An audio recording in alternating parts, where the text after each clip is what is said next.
Em setembro do ano passado, a Câmara dos Vereadores de São Paulo deu início à CPI, Comissão Parlamentar de Inquérito da Violência contra Pessoas Trans e Travestis. Esta é uma CPI inédita que, logo numa das primeiras reuniões, apresentou um mapeamento de pessoas trans na cidade de São Paulo, feito pelo SEDEC, o Centro de Estudos de Cultura Contemporânea, em parceria com a Secretaria Municipal de Direitos Humanos. 43% das mais de 1.700 pessoas trans ouvidas disseram já ter sido vítimas de violência devido à sua identidade de gênero. Através de sua orientação sexual. Eu acho que a CPI começou abordando temas que são temas muito importantes, temas profundamente esquecidos e que puderam ser lembrados e ouvidos através da CPI. E para falar sobre a população trans e travestis, o psiquiatra Alexandre Sade, doutor, questão de extrema urgência, conta pra gente de quem que é essa responsabilidade. Essa é uma responsabilidade da sociedade em geral, do pessoal da saúde, da segurança pública, da educação, porque é nas escolas que a gente aprende sobre diversidade e respeitar as pessoas nas suas particularidades e não agredi-las porque são de uma maneira que não é uma escolha, é algo que nasce com elas e se desenvolve ao longo da vida, não é uma moda. Eu trabalho com a população transexual desde os anos 90 e era sempre a população adulta que buscava acompanhamento. E 99,9% da população adulta dizia que tudo tinha começado na infância. Mas as crianças e os adolescentes não buscavam ou as famílias não buscavam. E a partir de 2011, 2010, com o surgimento do ambulatório, começaram a chegar as primeiras crianças e os primeiros adolescentes, as primeiras famílias, no caso, e a gente começou a dar esse acompanhamento e montar um protocolo de acompanhamento e de assistência para essa população. Agora, doutor, por que essa população é tão vulnerável? Primeiro, porque a gente parte do princípio de que a biologia ela é preponderante. Ela tem uma importância, você nascer num sexo. O sexo é sempre biológico. Então, a gente nasce se macho ou fêmea ou com um DDS, um intersexo, que é aquela questão de não ser nem uma genitália masculina ou feminina. E a gente prioriza isso culturalmente.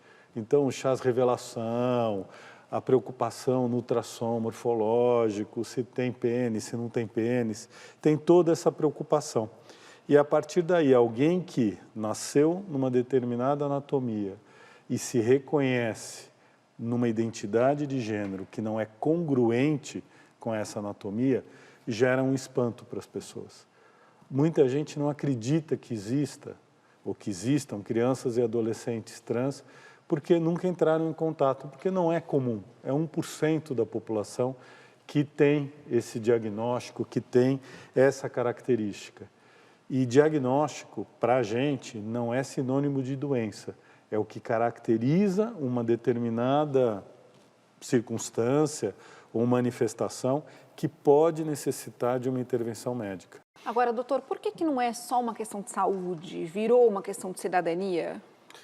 Primeiro porque envolve em vários aspectos, por isso que o ambulatório chama transdisciplinar, porque não é só uma questão de saúde que está envolvido, tem questões de educação, de convivência familiar, de questões sociais.